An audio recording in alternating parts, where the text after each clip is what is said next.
Hi everyone, it's me, and today let's watch this video together. Game exchange, culture shock. Yeah. Hey everyone, 𝐍𝐢𝐧𝐭𝐞𝐧𝐵 here. Hey, Sorry about the wait everyone, we had some last minute goofs and couldn't get the Well, technical difficulties, I understand. next video out for a bit, but we're back! And just in time too, because in my absence, Nintendo announced something so drastic that I have not seen a divide in Nintendo fans this big since the introduction of Wii motion controls. Oh! Step right up, ladies and gents, and feast your eyes on the future of gaming. Say goodbye to gaudy plastic peripherals and no more low battery controllers controlling you. Introducing Cardboard. A little do-it-yourself kit taken from the finest in post receptacles. Simply pop out the pre-cut pieces, follow the instructions on screen, and you too can have your very own micro piano. Go fishing in the comfort of your own home. Punch buildings as a futuristic automatron.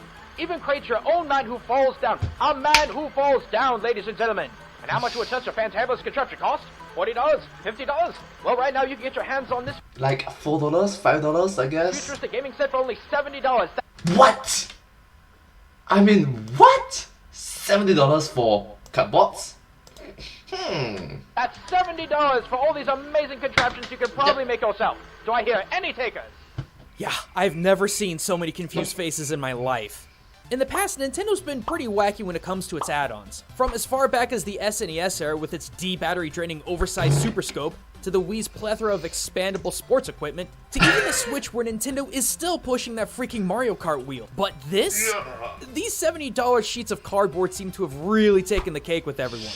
Almost every reaction video I've seen on YouTube has been one of anger, disappointment, and a lot of times, pure unadulterated confusion. And I won't lie, I kinda share the sentiment. This seems like such a bizarre choice for Nintendo to make, especially during the upswing of the Switch. $70 cardboard peripherals for a modern gaming console? I mean, it is cardboard sheets with additional parts, I guess. Do you think it's good? I don't think so. Maybe, maybe not. All it would take would be one slightly clumsy bump of the table holding someone's Diet Coke to ruin that investment. I figured after the rise and the fall of the Wiimote and the dozens of attachments that came with it, Nintendo would kinda be over this whole thing. Curious to the whole predicament, I started thinking as to why in the world Nintendo went with this paper-centric hardware idea. First thing that came to mind was the Paper Mario games. Maybe they were trying to capitalize on the franchise? But no, there wasn't a single shred of Mario present in any of these cardboard cutouts.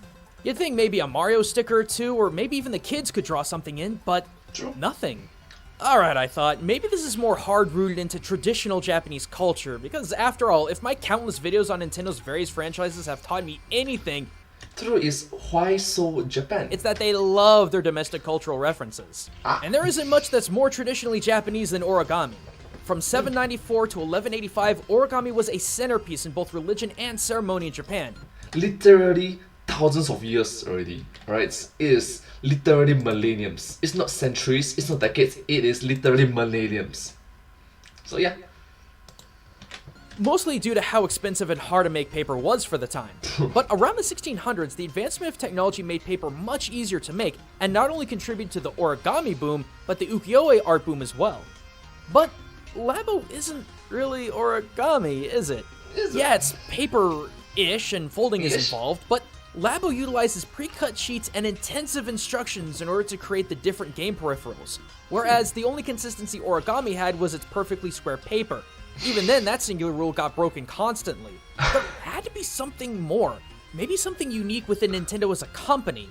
Maybe not so much Japanese culture, but rather Nintendo culture.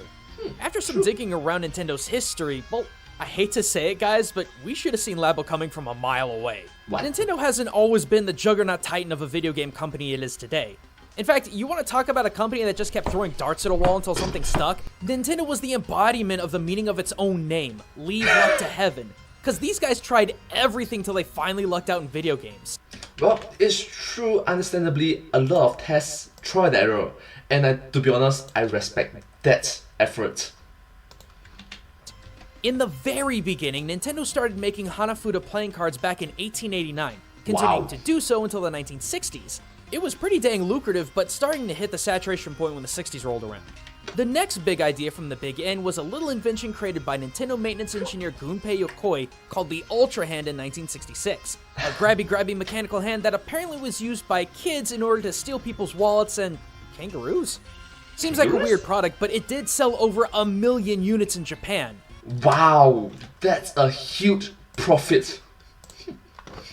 But that too didn't last too long. It was only in 1985 that Nintendo finally struck a gold vein that would last them for decades and redefine their company forever. Is it SNES? The Famicom. Oh, An immediate hit that not only pulled Nintendo out of near bankruptcy, but also single-handedly saved video games from completely crashing in the United States. And though Nintendo continues to lead the charge in the video game industry, they haven't forgotten their past. During the 30th anniversary of the Super Mario Bros., Nintendo began to once again print and distribute Hanafuda cards, but themed with various Mario characters. As popularity for the cards grew, Nintendo began to utilize other franchises in their Hanafuda prints, such as Pokemon back in 2013. Oh, that's awesome! With Mario references and Pokemon references! Literally, I want to be the very best, like no one ever was. To catch them, to purchase them lah. Even Gunpei's Ultra Hand has a presence within Nintendo's video game-centric company, making an appearance in the WiiWare game Grill Off with Ultra Hand. Nintendo has always strived to innovate how games are played, but they've also always revisited the past to try and take an old company idea and make it into a new product. And Nintendo Labo? Absolutely no different. Because at one point in time, Nintendo had their hands in yet another money-making product simply known as Paper Model, a series of do-it-yourself paper and cardboard sets for kids. Shocked? Yeah, I was too when I was browsing around for more information on the Labo.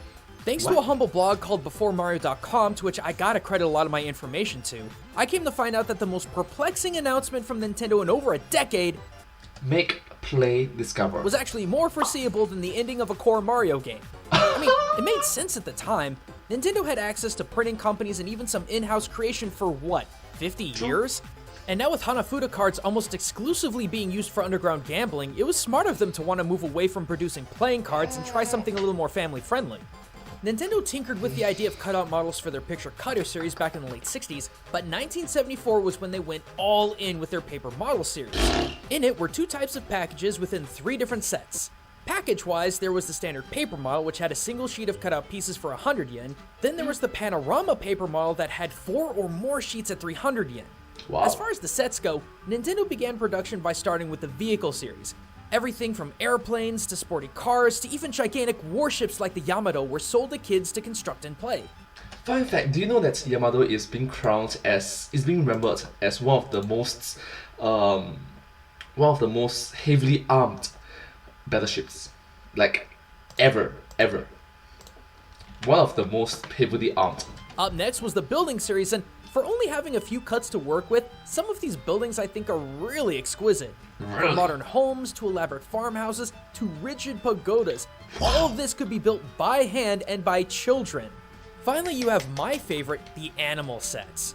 I get that ancient origami had already begun to master the technique of creating animals from paper, but these?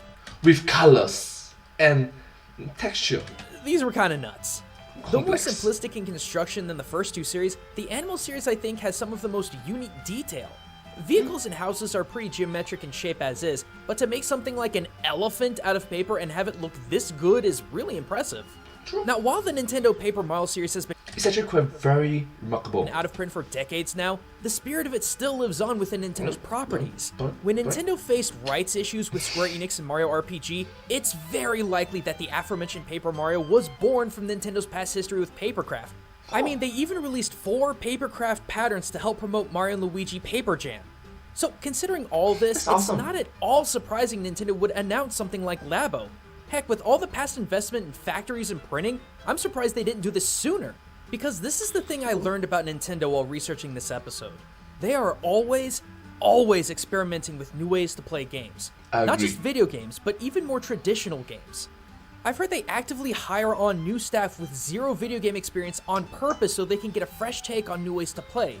And by doing so, try to find the next evolution in how we see and play video games.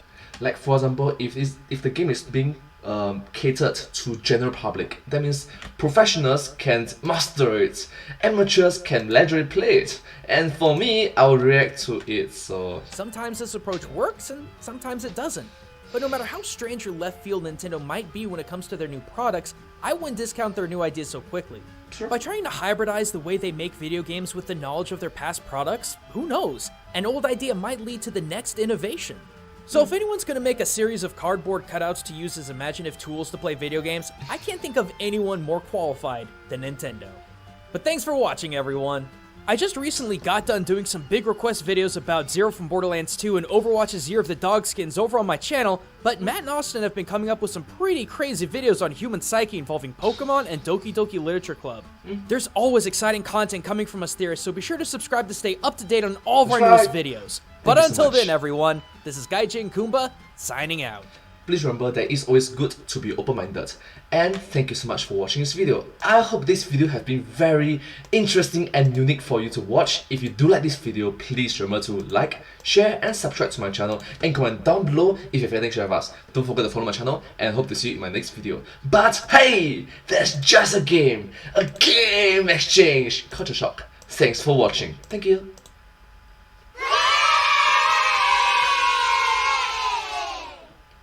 And I'll see you in my next video. Subscribe!